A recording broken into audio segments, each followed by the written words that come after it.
آپ یقین کریں کہ اگر گھر میں آپ کو کوئی روکنے ٹوکنے والا ہے، آپ کا باپ موجود ہے، تو یہ بڑی اللہ کی نعمت ہے۔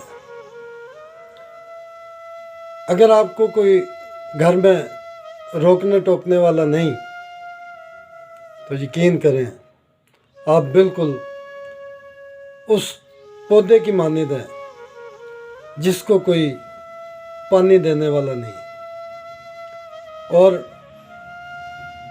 وہ پودا سوکھ جاتا ہے، وہ پودا پروان نہیں چڑھتا، خراب ہو جاتا ہے۔ آپ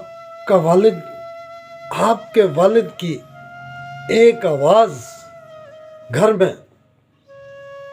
اتنی بڑی نعمت ہے کہ صرف اگر وہ گھر میں بیٹھا ہے، کچھ بھی نہیں کر رہا، لیکن وہ گھر میں موجود ہے، تو آپ ہر چیز سے محفوظ ہیں۔ آپ اللہ کا شکر ادا کریں کہ آپ کو کوئی روکنے ٹوکنے والا آپ کے گھر میں موجود ہے۔ سوچیں، ذرا سوچیں۔